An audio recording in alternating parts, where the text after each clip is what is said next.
So Marshal, who was the Secretary of the State, he was virtually uprooted from the White House and he was made as the Chief Justice because John Jay refused to take up the post. So Adams said, "You are the Chief Justice." So basically, John Marshall was his appointment as a Chief Justice was an happenstance. Some authors say that it was a lame duck appointment. Just on the background of John Marshall, he was homeschooled.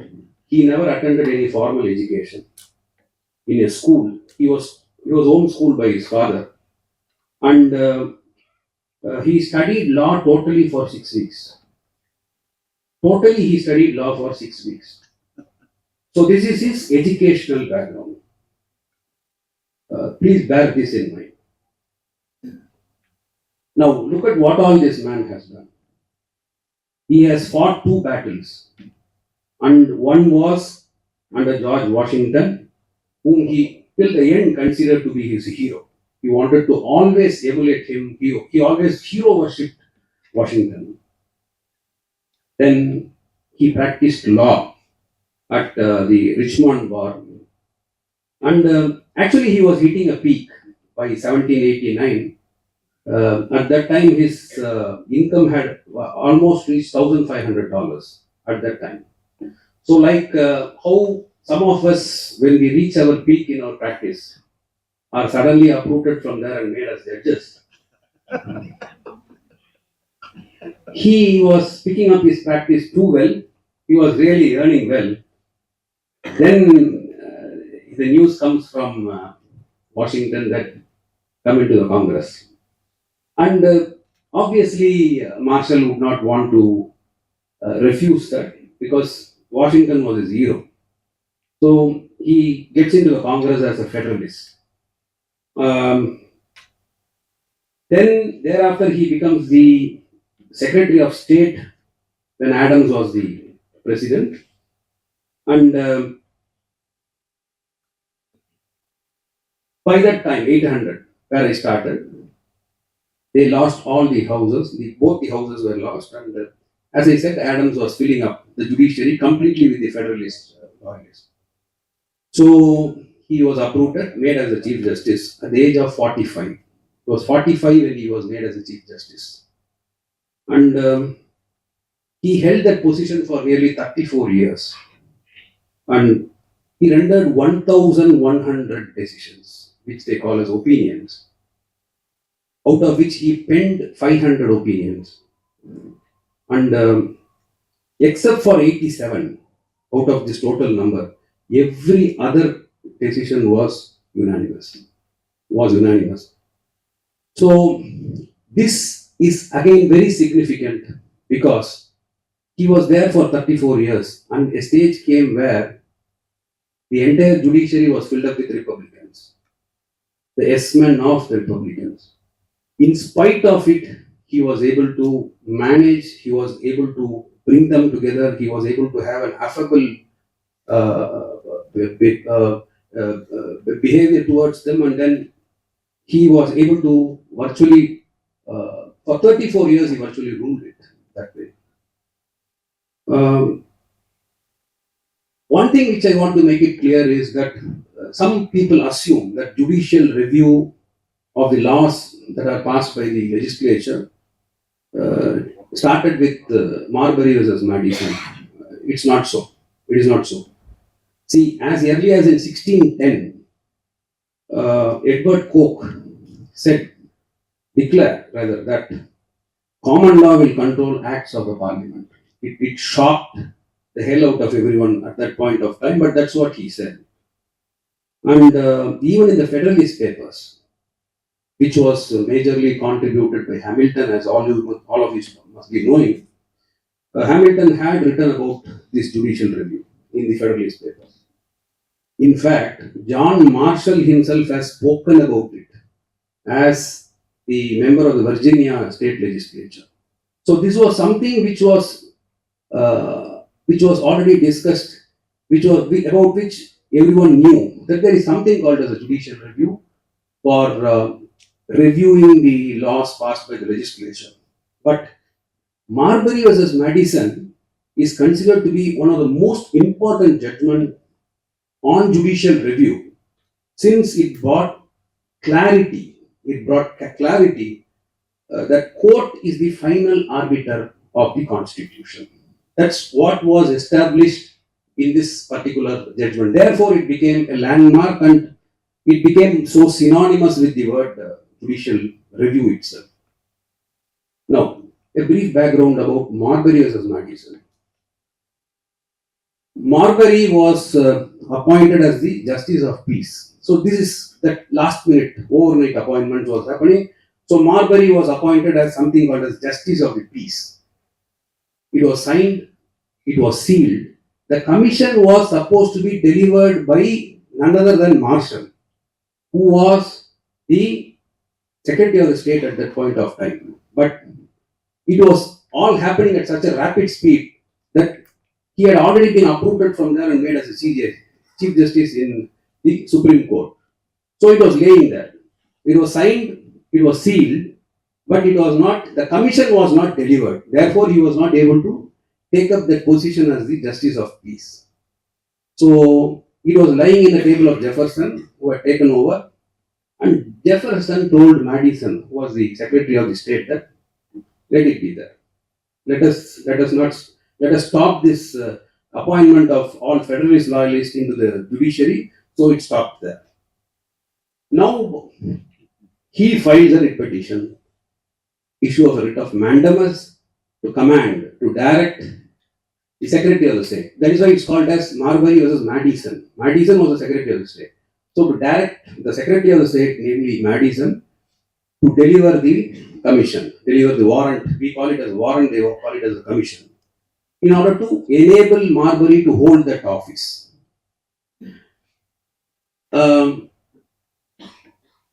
It's very interesting that normally, if it had happened here, somebody would have rose up in the court and said that you don't hear this case because you have a bias, because you had dealt with this particular warrant, with this particular appointment, and you were the ones who is supposed to have delivered this commission to Marbury.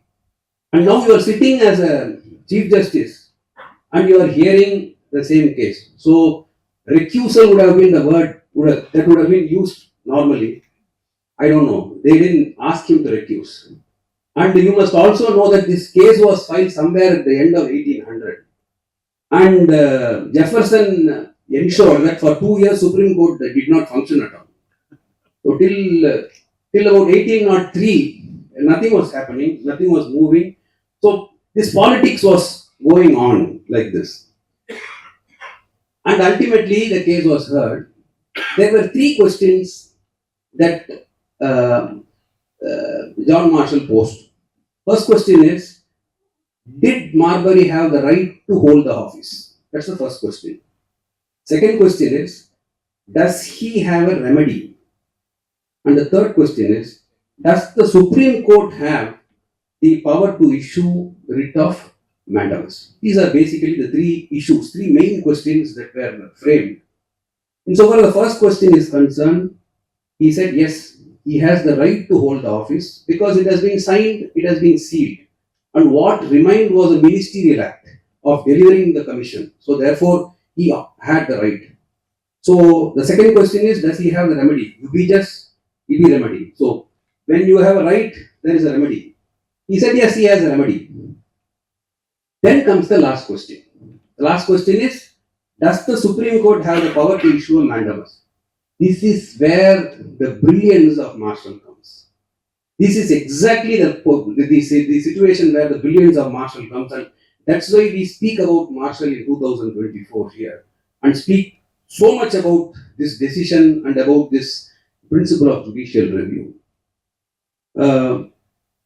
Marshal knew that Jefferson will not obey even if a mandamus is issued. Marshal did not hate too many people in his life, but one person whom he hated to the hilt was Jefferson. And please understand that Marshal was the second cousin of Jefferson. It's not as if they are two different people. He's the second cousin of Jefferson, but each hated, loathed both. So he basically didn't like him. So he knew that even if the Supreme Court issued a mandamus, they will not obey it. The problem will be if such a thing happens, it will completely undermine the stature of the Supreme Court. So the first brilliance of Marshal came when he decided otherwise. He decided that he will not issue this, knowing well that it will not be implemented by Jefferson, basically. So what he did was he wrote a 9,000 word opinion. This is a 9,000 word opinion, and out of which 8,500 words criticized Jefferson's administration. Out of 9,000 words, 8,500 words criticized Jefferson's administration, and the last 500 words are the most important in this judgment. What he does was he gets into the Constitution, and he also gets into an act called as the Judiciary Act. The Constitution, as you must be knowing, the American Constitution totally has only 7 articles, unlike us, where we have something like 385 articles or something. And out of that, there are specific articles which deals with that organ. And here, the Article 3 of the Constitution specifically dealt with judiciary. And insofar as the Supreme Court is concerned, it gave original jurisdiction to the Supreme Court only insofar as issuing mandamus for ambassadors or a dispute as between the states, etc. Supreme Court, apart from that, did not have an original jurisdiction here. The jurisdiction that was vested with the Supreme Court was the appellate jurisdiction. Then your question will be, how is it that the writ petition was filed before the Supreme Court? Everybody knew unofficially that it was a set-up case. So we use this word set-up case in India also. This is one of the, if you read it closely, you will completely understand that they all masterminded it and brought the case before Justice Marshal. It was a set-up case. There is no doubt about it at all. So your next question will be, how is it that it came before the Supreme Court? If the Constitution is not providing you with that power. Here comes Section 13 of the Judiciary Act. So the Congress passed something called as Section 13 of the Judiciary Act and vested this power, this original jurisdiction of issuing the writ of mandamus, even insofar as these things are concerned, to the Supreme Court. So what he does was, he gets into the validity of Section 13 of the Judiciary Act. This is just remarkable, just brilliant move on the side of Marshal. So on the one hand, he thought that he should not issue it because it will not be complied with. On the other hand, he wanted to establish the supremacy of the Supreme Court as the last arbiter. To do that, what he did was, the third issue, he went into the validity of Section 13 of the Judiciary Act, which conferred that original jurisdiction to the Supreme Court to issue the writ of mandamus. He held that where the Constitution has determined the original jurisdiction of the Supreme Court only to certain subjects, the Congress, by way of a legislation, cannot confer the original jurisdiction contra to what has been provided under the Constitution. And therefore, what he does was, he strikes down Section 13 of the Judiciary Act. So if he strikes down Section 13 of the Judiciary Act, what happens? The Supreme Court will not have the original jurisdiction to issue a writ of mandamus. Therefore, he was not able to give the relief to Marbury. So, most of the judgment, the first 2 questions were in favor of Marbury. The third question, he did this, and virtually he established the supremacy of the Supreme Court and left Marbury high and dry. Marbury did not get any relief here. So, what did this judgment do?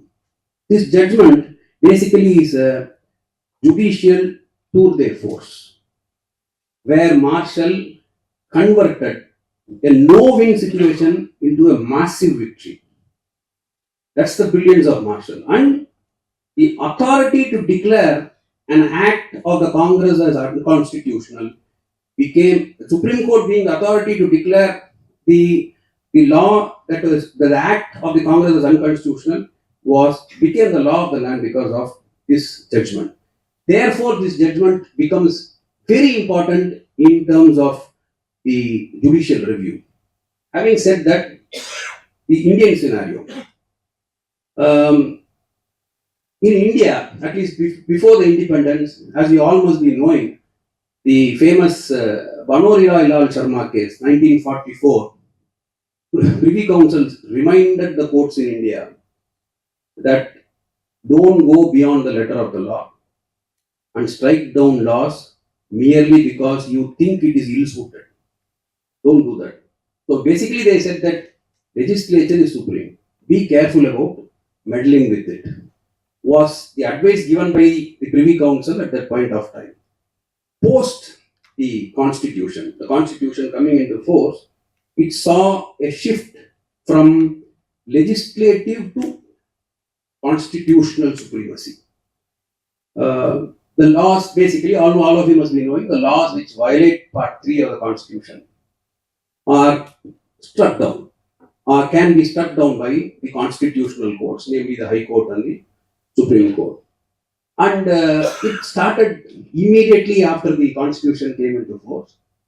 Champakam Dureraj, Bela Banerjee case, everything started coming, and there is a hue and cry about what the court was doing, and they started creating an impression that courts are enemies of the people. And when the cry reached a feverish pitch, Patanjali Shastri has to come, as a Chief Justice, has to come and say that don't worry, we are just doing our duty as a constitutional court. We are not against any. We are not attempting to usurp the powers of the legislature. So he has to say all this. Then the existence of the judicial review power was not. There was a reluctance, I would say. There was a reluctance earlier to really expand the horizons of judicial review. You will find that in A.K. Gopalan case in 1950 itself. And it took nearly 28 years. It took 28 years to expressly overturn A.K. Gopalan in Vaman Rao and Minerva Wilkes case, about which all of us must be knowing. The next important area of review was, I would say, in Bommai's case in 1994, because it's an important development because it asserted the judicial review over presidential proclamation under Article 356 of the Constitution of India. So, with these judgments, it became very clear that there is very little space for anything known as an unreviewable power. Everything came into the review power of the constitutional courts. The scenario today is not as if the courts cannot interfere, but it is only questioned when there are no manageable standards by which intervention could be justified. That's the only limitation insofar as judicial review is concerned. Then the latest one is the doctrine of manifest arbitrariness. That is the latest entrant into this toolkit of this judicial review, which was not even contemplated. And in Muhammad Arif case, in 2014, a constitution bench declared that the wheel has now turned full circle. Substantive due process of law is now to be applied in fundamental right to life and liberty. As you all must be knowing, this is exactly what the framers of the Constitution wanted to avoid after the advice given by Frankfurter. But now the Constitution bench says that substantive due process of law is now to be applied to the fundamental right to life and liberty. The subsequent benches are now struggling with this because it was done by a Constitution bench. You can find that problem in Puttuswamy also. If you read the judgment of Justice Chandrachud, now the Chief Justice of India, you will find that he was trying to sort of manage what was declared by the Constitutional Bench. So, the present debate is whether courts can interfere with the legislation by testing the substantive content of law. That's the latest position on judicial review. So, I would want to complete this small talk with what Justice K.K. Matthews said about it. It is so beautiful, therefore, I want to just quote and finish it. I quote, "Most people in this country would find it irksome to be ruled by a bevy of platonic guardians. The distinction between judicial self-restraint and judicial avoidance of controversy may be a subtle one, but it is the difference between a sound and stultifying principle of judicial review. Here, as elsewhere, the great saying of the Goth is worth remembering. Self-limitation is the first mark of the master." So that's what Matthew says in this famous book called as the Book of Three Lectures. It was not only a judgment, it was a book by where it has some important lectures of Matthew. But at the end of the day, you require a strong, neutral, and a straightforward judge who abides only by his conscience and constitution. And if he does the judicial review, it will be online with the Constitution of India. So today the question is, principles of judicial review has all evolved. The law is all available. But then are we reviewing the judgment, reviewing the decisions taken by the legislature, the executive, neutrally, in all cases, taking it at the right time, or we are picking and choosing, is something which you may have to ponder. Thank you.